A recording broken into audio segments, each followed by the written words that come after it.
Hey guys, welcome back to FIFA 17 and welcome back to the Manchester United career mode. Now you may notice something different. It's the fact that this is not live. This is pre-recorded and I am recording over it. This because I want to try it out because there would have been 3 more episodes before I reached the transfer window, which I want to speed that up. So it'll only be this episode and then next episode and then the transfer window. Because I get through 7 games in this episode. Technically it's 6 because I accidentally deleted one of them. But we'll get to that later. So, I want you to know, once you've watched it, whether you like this kind of video, because this is what I'm planning to do for the Marseille one after episode 2, because I know it's been a while. I've got that recorded, I just need to edit it. After that, because I'm very unlikely to do it regularly, I want to get through like 6-7 games an episode, and get it like quite a quick career mode, but still have all that good stuff in. The reason I won't do it in transfer windows is because obviously I need your feedback for players. But this episode, there weren't any particularly big games. There was 2 games in Europe, I think, which we were doing really well in Europe anyway, and 1 game against Arsenal, which you will see in a minute. Here is the monthly scout report I got for this month. I have 2 of these in this episode, I think. You will see that this one did not go very well. There was only 1, I think, okay looking player, and that was this guy who I continue to scout, I believe. Yes, I did. So, going into the Arsenal game, we'd obviously just had the "we're not on track" email about the transfers, which I've already figured out what I'm going to do, and I'll show you that in the next episode. I've got some players on my shortlist. Actually, you might see it in this episode. It depends whether I edit it out or not. I don't know. You'll see I'm just going through some training at the minute. Now, hopefully this will be the same length as a normal episode.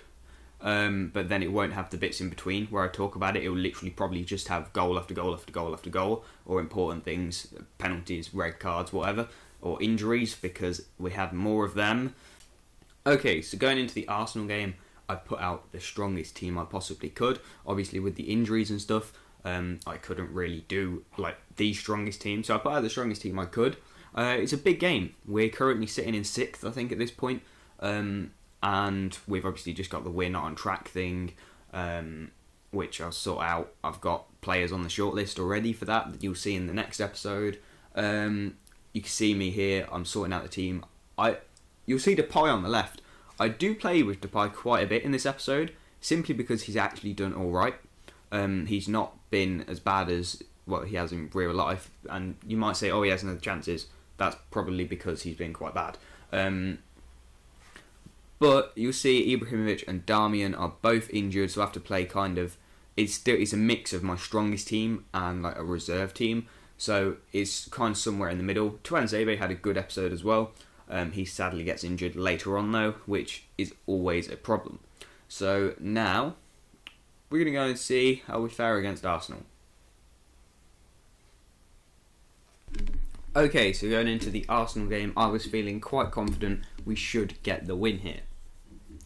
So it started off very well in the 8th minute. Mkhitaryan gets down the line, outpaces whoever it is, Gibbs, completely. Lewandowski with the header off the crossbar into the back of the net.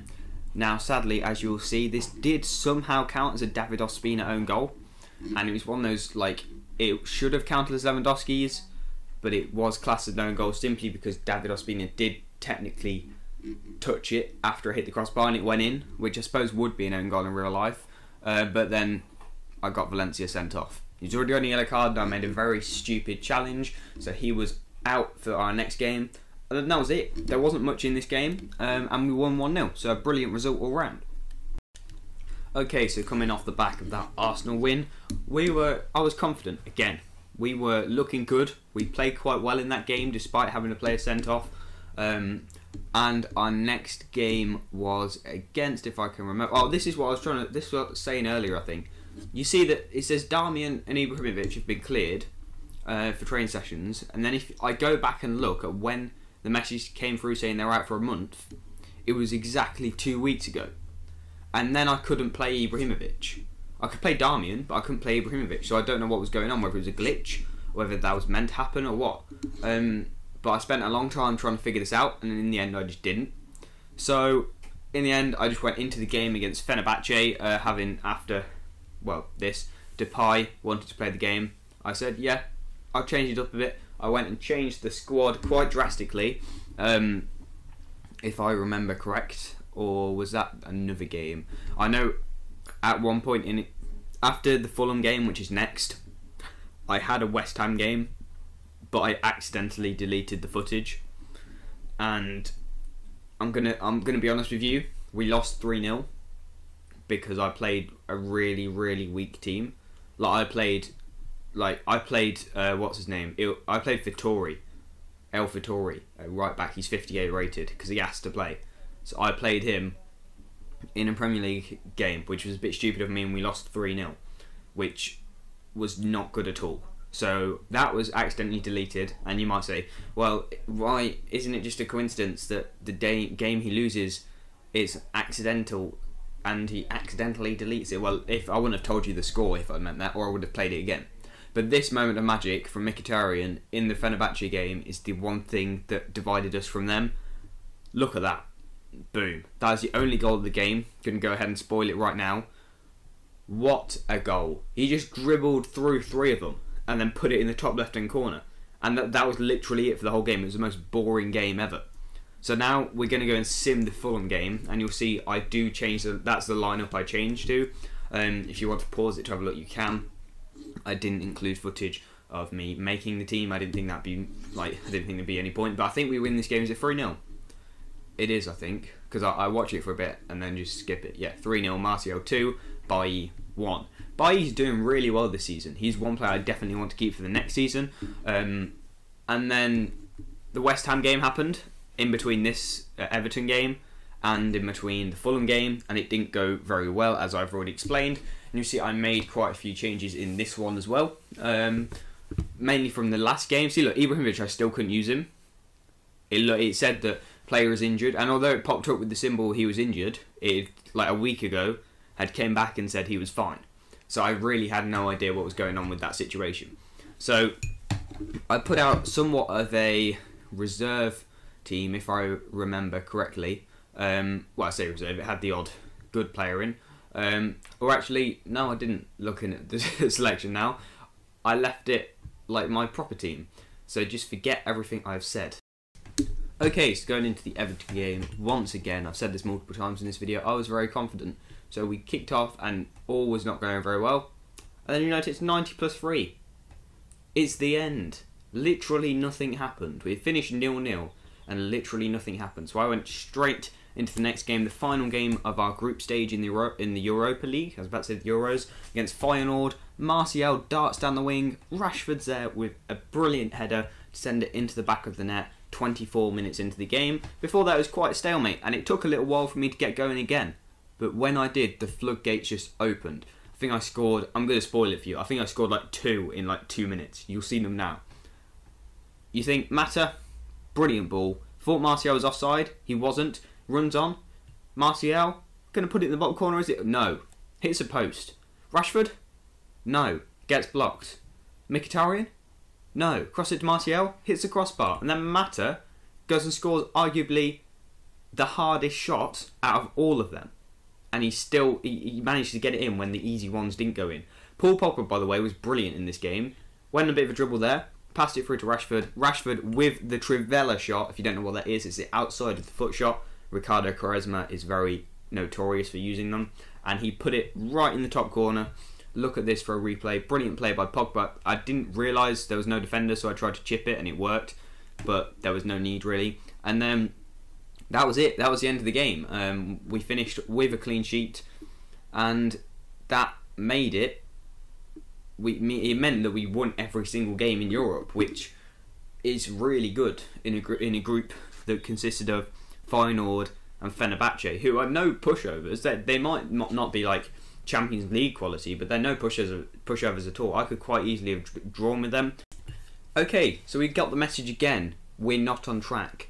Again, about signing youth players in November or December or whenever it is. And then we got a monthly scouting update, which actually gave us with some very good prospects, 70 to 19, 75 to 94 there. The others were alright, but they're not good enough really, so I rejected them. And then Juan Mata, and this is before the West Ham game actually, so I got it wrong with the timing of the West Ham game. So this is the game I accidentally deleted, but that look, you'll see that in 18th, and I lost 3-0 to them. We were in 7th and could have gone to 3rd, I believe. Yeah. And then we lost 3-0, which is probably the worst thing it's the worst I've ever played on FIFA by some considerable margin. So, look, I'll show you the team I set up. Look. So, I took off all my best players. This was not because it was West Ham, by the way. I don't mean to insult any West Ham fans. This was because they were quite clearly all tired. El Fittori was on because he asked me to, and because West Ham were in 18th at the time. If I was manager of Man United in real life, I never would have played him against West Ham, even though they're not doing brilliantly in the minute with the whole Payet situation and where they are in the league. Speaking about that,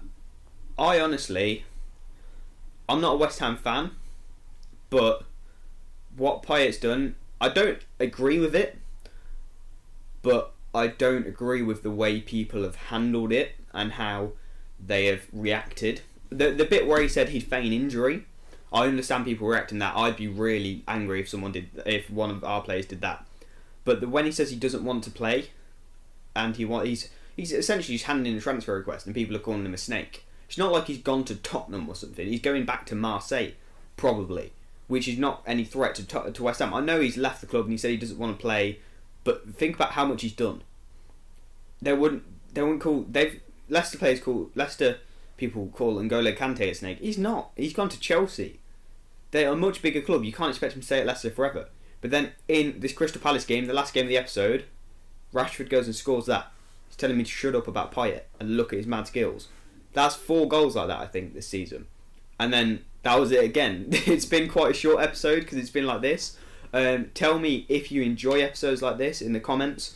If not, I don't have to do them. I probably will do them like once or twice a season maybe. Anyway, even if you're not massive fans of them, because it means I get to the transfer window more, which is what I enjoy more. If you enjoy it, the next episode could potentially be one, but you have to put it in the comments, otherwise I'll make a normal episode.